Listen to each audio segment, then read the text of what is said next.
की विचारधारा वाली जो पार्टियां हैं, क्या वो चूक रहे हैं पॉलिटिकली, और आरएसएस और बीजेपी उसी का फ़ायदा उठा रही है, वो सोशल जस्टिस के करीब होती दिख रही है?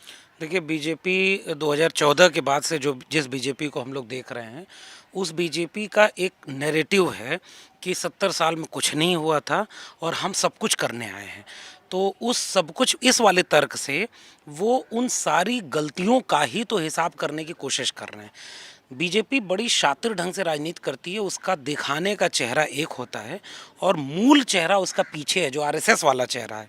उस आरएसएस वाले चेहरे के पास एक स्पष्ट विचार है। इस देश में upper caste, upper class, male hegemony जो पहले से बनी आ रही थी हजारों साल से, उसमें बीच बीच में जब भी कोई संशोधन हुआ हो, भारत के संविधान की वजह से, मंडल कमीशन की वजह से, उन सब को कैसे कमज़ोर किया जाए और वो वर्चस्व बना रहे, ये अंदर वाला चेहरा है। बाहर वाले चेहरे को वो 2014 के बाद उस तरह से नहीं रख सकते थे कि एकदम से कुछ ही लोगों की पार्टी दिखाई जाए। और ठीक सवाल आपने पूछा कि पहले उसकी गलतियां की गई कि आपने इंक्लूसिव पॉलिटिक्स नहीं की। जिनको सत्ता मिली उन्होंने कुछ हद तक किया। मंडल कमीशन लागू करने का श्रेय संयुक्त मोर्चा की सरकार, मंडल पार्ट 2 यूपीए गवर्नमेंट थी। उसके बाद फिर तमाम राज्यों में तमाम तरह के सामाजिक न्याय के काम भी हुए। लेकिन जहाँ जहाँ चूक हुई, जहाँ जहाँ गलतियाँ हुई, उन सब को बीजेपी ने बहुत माइन्यूटली ऑब्जर्व किया है। बीजेपी अपने दायरे को बढ़ाने के लिए नारा क्या था? सबका साथ, सबका विकास। 19 के बाद नारा क्या है? सबका विश्वास। यूपी में अभी मैं देख रहा हूँ कि 2022 के चुनाव के बाद दानिश अली जैसे एक पसमानदा मुसलमान को मंत्री बनाया गया है, जबकि बीजेपी वो पार्टी है जो खुलेआम मुसलमान विरोधी पार्टी होने के नाते वो कहती है कि हमें आपका वोट नहीं चाहिए, हम किसी को टिकट ही नहीं देंगे। उनके पास एक नकवी, एक शाहनवाज होते हैं। ये जो चीज़ है पॉलिटिक्स की, वो बीजेपी ने ये समझ लिया कि 14 के बाद मंडल और संविधान की लड़ाई, सामाजिक न्याय की लड़ाई जो मजबूत हो रही है, उस क्योंकि जनता के बीच मजबूत हो रही है। पैरेलल देखिए, पॉलिटिकल पार्टियां कमज़ोर हो रही थी लेकिन इनके मूवमेंट मजबूत हो रहे थे। आदिवासियों का कोई राजनीतिक दल उस तरह से केंद्र राज्यों में नहीं है, लेकिन आदिवासी संघर्ष मजबूत हो रहा है। ओबीसी की पार्टियां जो थीं वो सत्ता से जैसे जैसे बेदखल हुई, लेकिन आंदोलन बहुत तेज़ी से मजबूत हुआ। दलितों के साथ यही हुआ। ये बात बीजेपी जानती थी कि इग्नोर नहीं किया जा सकता उन्हें। तो पहला भरोसा अपर कास्ट जो वोटर है, जो कोर वोटर है बीजेपी का, उसको ये दिलाया गया कि करेंगे हम वही, ईडब्ल्यूएस आरक्षण लागू करेंगे, आपको हर जगह आरक्षण खत्म करेंगे, सरकारी नौकरियां बेचेंगे, पूरे देश को उस दिशा में ले जाएंगे जिसमें आपका वर्चस्व कायम रहे। अंदर नीतियां उनके पक्ष में बनती गईं और बाहर से एक चेहरा दिखाने वाला इंक्लूसिव बनाया गया। रामनाथ कोविंद उसके प्रयोग थे। मोदी का 14 में आके कहना कि मैं ओबीसी हूं, ये उस चेहरे, बदले हुए चेहरे को आगे करने का एक रूप था। उसी के रूप में मैं देखता हूं आदिवासी महिला के रूप में।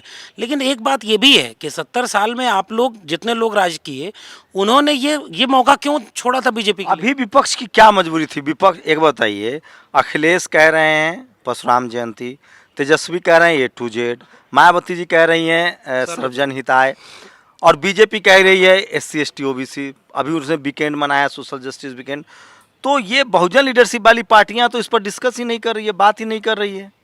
बीजेपी कर रही तो लोग तो उधर जाएंगे। बिल्कुल ठीक बात है। इस देश की बहुसंख्यक जनता जो व्हाट्सएप पर देख करके, जिसको शिक्षा से वंचित किया गया, जिसको बुनियादी रोज़मर्रा की ज़रूरतों से वंचित किया गया, तो वो एक बहुत बड़ी आबादी ऐसी है जो 500 रुपये 5 किलो अनाज पे वोट दे रही है। ये भी एक सच्चाई है। बहुत बड़ी आबादी को बहुत लंबे समय तक इन सबसे वंचित किया गया ताकि उनमें विमर्श की एक गहराई नहीं है।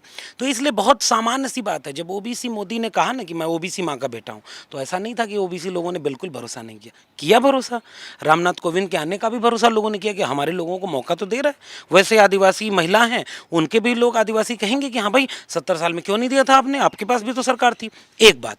अब इसका जवाब ये है, ये जो पार्टियां हैं, इन पार्टियों के सामने वो चुनौती नहीं है जो बीजेपी के सामने सहूलियत है। क्या बीजेपी को पता है कि अपर कास्ट वोट जो उन्हें मिलता है वो एक मुश्त उनके पास रहेगा, क्योंकि बीजेपी पावर में है, मजबूत है। वो CSDS का आंकड़ा 90% ब्राह्मण ठाकुर वोट अभी यूपी इलेक्शन में उनको मिला है, एक तरफ से मिला है। कितना भी आप परशुराम का फरसा पकड़े, आपको भी तो मूल्यांकन करना चाहिए था। बहुजन से सर्वजन किए तो आपको वोट नहीं मिला, क्योंकि उनके पास ओरिजिनल ऑप्शन है, जो उनका अपना ऑप्शन है, जो ईडब्ल्यूएस देता है, जो मंदिर बनवाता है, जो आरक्षण खत्म करता है। एक बात, इसलिए उन्हें अपने कोर वोटर की चिंता नहीं है, वो एक मुश्त उनके पास है। इन पार्टियों ने, विपक्षी दलों ने अपने कोर वोटर को खो दिया। इनका भरोसा खोया है। अब वो भरोसा आपने खोया है या बीजेपी ने साजिश करके लोगों के मन में झूठ भरा है, ये जो भी हो वो आप मूल्यांकन करिए। अब आपको क्या करना है, अब आप अपने कोर वोटर को जुटा नहीं पा रहे हैं, और जो बाहर के जो आपके कोर वोटर उस तरह से नहीं, आइडियोलॉजी से नहीं है, आप उनको भी अपनी तरफ लाने के लिए कई बार A to Z करते हैं, कई बार परशुराम का फरसा पकड़ते हैं, बहुजन से सर्वजन करते हैं। लेकिन मूल्यांकन करना चाहिए। मेरा काम ये है, देखिए मैं एक प्रोफेसर हूँ, मेरे पास कोई जवाबदेही नहीं है, मैं कुछ भी बोलता हूँ आपके सामने।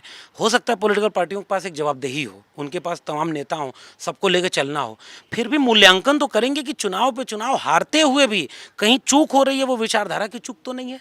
थोड़ा प्रयोग इस पर भी करिए। बीजेपी को ये नहीं करना है, इसलिए बीजेपी को जो कोर वोट इंटैक्ट है उसको खुश करने के लिए वो पॉलिसी बनाते हैं और रिप्रेजेंटेशन देने के लिए दलित पिछड़ा आदिवासी को भी ला रहे हैं। तो बीजेपी बहुत शातिर ढंग से, अब हो क्या रहा, अंतिम बात, जिनको बीजेपी SC ST OBC और पसमानदा को जगह दे रही है वो कोई आंदोलनकारी विचारधारा और एजेंडे पर बात करने वाले लोग नहीं हैं। वो अपने समाज को ये चेहरा दिखाने के लिए हैं कि मैं मौर्य, पटेल, अहिर, कुशवाहा, कुर्मी और तमाम दलित, तमाम आदिवासी हम लोग हैं, क्योंकि हम 27 OBC हैं और 12 दलित हैं कैबिनेट में। हो क्या रहा है, पॉलिसी कहाँ हो रही है, डिसीजन मेकिंग कहाँ हो रहा है, डिसीजन मेकिंग में आप कहाँ हैं, आपके फेवर में कोई डिसीजन हो क्यों नहीं रहा है। रिजर्वेशन खत्म हो रहा है, प्राइवेटाइजेशन हो रहा है, शिक्षा बेची जा रही है, आरक्षण खत्म किया जा रहा है, दलितों और आदिवासियों पर अत्याचार हो रहा है, ये सारे सवाल वो नहीं उठाएंगे। अच्छा, एक सवाल मैं कर रहा हूँ, आप प्रोफेसर हैं इसीलिए। मोदी कह रहे हैं कि जो परिवार की पार्टी बन के रह गई है, जो सोशल जस्टिस की पार्टियाँ थी, चाहे RJD हो, सपा हो, बसपा हो, JMM हो या DMK हो, हमारी पार्टी में डेमोक्रेसी है, हम आपको CM PM बनाएंगे। जो SC ST OBC माइनॉरिटी के बच्चे हैं, युवा बच्चे हैं, क्रांतिकारी बच्चे हैं, वो हमारे साथ जुड़े, हम आपको वो मौका देंगे जो ये पार्टी नहीं दे रहा, और इससे युवा आपका उस तरफ जा रहा है। ये बहुत गंभीर सवाल है, परिवारवाद का सवाल। कई बार सामान्य जन, परिवारवाद नहीं है, वो नेपोटिज्म कह रहे हैं, इसको कह रहे हैं। आपके पास लालू जी पहले पीढ़ी के थे, मुलायम सिंह पर, ये सब अपनी मेहनत से आए, लेकिन इनका बच्चा उसका फायदा उठा रहा है, उसमें नए युवा के लिए मौका नहीं है। ये सीधा मोदी जी का आरोप है इन तमाम दलों पर, और वो कह रहे हैं कि जो ऐसे युवा हैं जो सड़कों पर संघर्ष कर रहे हैं उनको बीजेपी मौका देगी CM PM बनने का। बीजेपी ने मौका दिया था केशव प्रसाद मौर्य को, चेहरा दिखा के चुनाव लड़े और मुख्यमंत्री बने योगी आदित्यनाथ। हारने के बाद तो डिप्टी CM बनाया ना, डिप्टी CM इस बार बनाया ना, पिछली बार तो कुछ नहीं मिला, स्टूल मिला था। अभी भी जितने लोग हैं पॉलिसी, मैं एक बात कह रहा हूँ, सिंबलिज्म, सोशल जस्टिस को लेकर के लोगों के मन में ये धारणा है कि सोशल जस्टिस वाले ये चाहते हैं कि अगर मैं OBC हूँ तो हर जगह OBC दिखे और मैं खुश हो जाऊँ कि मोदी OBC हैं। दलित चाहता है दलित दिखे, और आदिवासी चाहता है आदिवासी दिखे। अगर यह समझ सोशल जस्टिस के लोगों की है तो मैं उसका विरोध करता हूँ। सोशल जस्टिस की समझ प्रतिनिधित्व और हिस्सेदारी की है। हमारा विचारधारा एक है जो सोशल, इकोनॉमिकल और जेंडर जस्टिस के मांग करता है। दिया तो प्रधानमंत्री OBC, राष्ट्रपति दलित, अब राष्ट्रपति, तो ये सिंबॉलिक विपक्ष क्यों नहीं करा? ममता बनर्जी कांग्रेस क्यों नहीं कर रही? हम विपक्ष की आलोचना, किसी ने रोका था क्या? हम विपक्ष की आलोचना कर सकते हैं, लेकिन हम बीजेपी की इसके लिए तारीफ नहीं कर सकते कि दलित को राष्ट्रपति बनाया। और न्यूट्रल तौर पे पूछ रहा हूँ, एक प्रोफेसर के नाते, एक समाज वैज्ञानिक के नाते, लक्ष्मण यादव, क्या किसी पार्टी विशेष की बपौती है सोशल जस्टिस, या जो सोशल जस्टिस करते हुए दिखेगा उसके साथ समाज जाएगा? मैं बिल्कुल ये नहीं कह रहा हूं कि भारतीय जनता पार्टी सामाजिक न्याय नहीं कर सकती। मेरी तो चिंता ये है कि राष्ट्रपति रामनाथ कोविंद बने, उसके बाद क्या दलितों के बुनियादी जीवन में, उनके साझा हितों में क्या बदलाव आया? कौन सा ऐसा निर्णय लिया गया राष्ट्रपति रहते हुए जो दलितों का राष्ट्रपति न होने के बावजूद नहीं लिया जा सकता था? यही सवाल द्रौपदी मुर्मू के आदिवासी महिला राष्ट्रपति बनाए जाने पर होगा। जो सवाल आदिवासी समाज का है उसके लिए क्या नीति बन रही है, मैं खुश उस नीति से होऊंगा, मैं खुश उस विचारधारा के काम से होऊंगा जो भारत के संविधान मंडल कमीशन, OBC है मोदी जी ना, OBC की सबसे बड़ी सवाल इस समय क्या है? मंडल कमीशन की 2 अनुशंसाएं लागू हुई हैं, 38 नहीं है। OBC अगर हैं मोदी जी तो कोई सवर्ण भी, BP सिंह क्या थे भाई? बहुत महत्वपूर्ण सवाल। BP सिंह OBC थे, अर्जुन सिंह OBC थे। हम BP सिंह और अर्जुन सिंह को भी अपना मानते हैं, क्योंकि VP सिंह ने संयुक्त मोर्चा की सरकार में समाजवादी पृष्ठभूमि पर खड़े होकर के मंडल कमीशन लागू किया। इस सिंबॉलिक जो राजनीति कर रही है बीजेपी, इसकी काट क्या है? क्या अपोजिशन के पास और सोशल जस्टिस वाली पार्टियों के पास इनका काट है? देखिए, उनके पास क्या है वो सवाल का जवाब वो दें। आपको विश्लेषक मेरे पास इसका जवाब ये है कि जनता सबसे मजबूत होती है।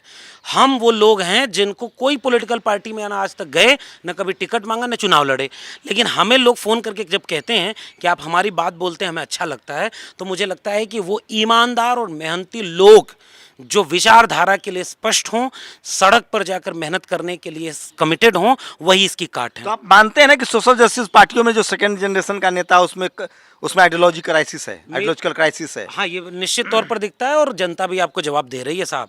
कांशी राम साहब ने कभी नहीं सोचा था कि बसपा का ये यश होगा कि हाथी नहीं गणेश है। मुलायम सिंह यादव ने कार सेवकों पर गोली चलाई थी, इतना बड़ा, और वो भी अपनी राजनीति की शुरुआत में ही। कहाँ गई वो राजनीति की विरासत? सामाजिक लोहिया की बात करते हैं ना, लोहिया तो खुलेआम करे थे पिछड़ा पावे 100 में 60 जाति जनगणना की बात अखिलेश यादव ने अब की। लेकिन अब ये पॉलिटिकल पार्टियां अपने को साबित करें, मेरी आपत्ति खत्म हो जाएगी। मैं पॉलिटिकल पार्टियों को कोई प्रवक्ता नहीं। इतना तो मानते हैं ना कि प्रधानमंत्री मोदी ने सोशल जस्टिस को लेकर भी एक चैलेंज तो सेट कर दिया है कि आपको आना पड़ेगा, सिंबॉलिक भी आप हमसे कंपटीशन कीजिए। मैं आखिरी टिप्पणी यही करूंगा कि यह चैलेंज निश्चित रूप से विपक्ष के सामने है। यशवंत सिन्हा ही आपको मिले थे राष्ट्रपति पद के लिए, आप रिटायर्ड संघी से बीजेपी को हरा लेंगे। आप उस पूरी विचारधारा के सॉफ्ट हिंदू बन के हार्ड हिंदू को हरा लेंगे। ये कांग्रेस भी कंफ्यूज है और तमाम समाजवादी दल भी इस जगह पे चूक रहे हैं। अरे इसी समय इस देश में स्टालिन जैसा भी एक मुख्यमंत्री है ना भाई। इसी समय तमाम ऐसे लोग हैं जो अपनी विचारधारा से कमिटेड हैं। विचारधाराओं का संघर्ष से संबोधित मानते हैं आपकी विचारधारा के जो जिन पार्टियों ने विचारधारा को छोड़ा है वो गर्त में गए हैं और बीजेपी दोनों को साधने में कामयाब हो रही है। वो आरएसएस को भी साध रही है और सोशल जस्टिस को भी साध रही है। मेरे मानने का सवाल ही नहीं है। जनता उनको सत्ता से बाहर की हुई है, तो विश्लेषण वो राजनीतिक दल करें कि क्यों वो सत्ता से बाहर हैं। आपका क्या आकलन? मेरा आकलन यही है कि विचारधारा केंद्र में होनी चाहिए। बीजेपी रत्ती पर भी विचारधारा समझौता नहीं करती है। बीजेपी अपनी विचारधारा पर कमिटेड रह करके आपको प्रतिनिधित्व दे रही है। लेकिन मेरी चिंता किसी दलित, पिछड़ा, आदिवासी, कल को आप किसी यादव को बना देंगे कि राष्ट्रपति बन गया यादव तो, या ओबीसी बन गया तो ओबीसी का भला हो जाएगा। अरे मुझे भला चाहिए ओबीसी समाज का, आदिवासी समाज की जो चिंता है। जो जल जंगल जमीन की लड़ाई है, जो अडानी खरीदेगा, फाइल आपके सामने आएगी। एक तरफ आदिवासी सड़क पर लड़ते हुए होंगे, उनकी तस्वीर होगी, एक तरफ अडानी की फाइल होगी, आप किस पे साइन करेंगे? वो जो कलम में ताकत चाहिए ना, वो समाज के लिए हो, वो जनता के लिए हो। मुझे वैसा प्रतिनिधित्व चाहिए।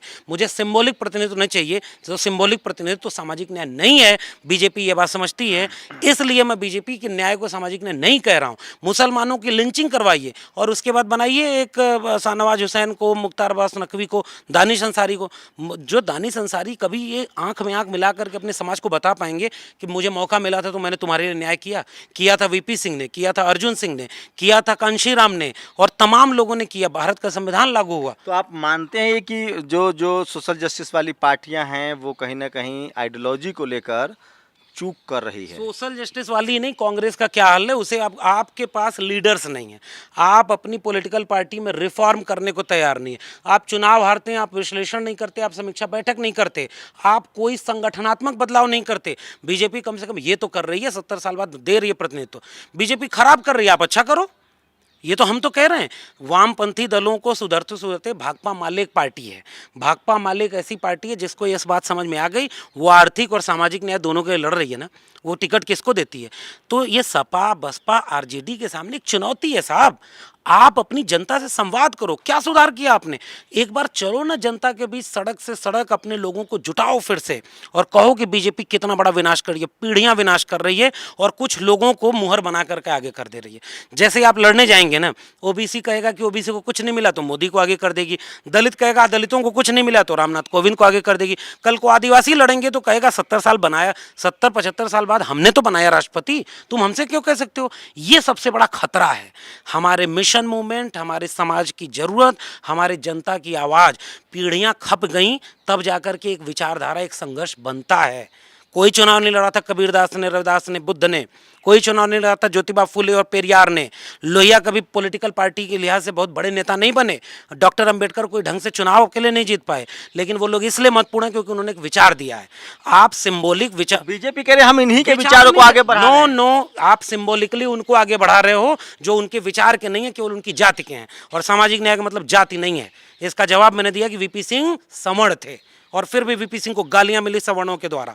क्यों? क्योंकि उन्होंने मंडल कमीशन लागू किया था।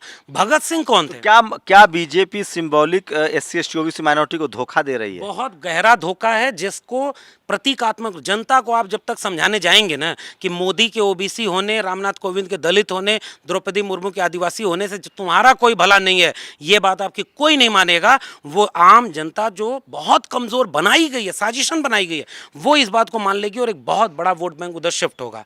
मेरी चिंता ये नहीं है कि वो चुनाव जीत रहे हैं, मेरी चिंता ये है कि वो लड़ाइयां कमजोर होंगी जो विचारधारा की लड़ाई लड़ी जा रही थी।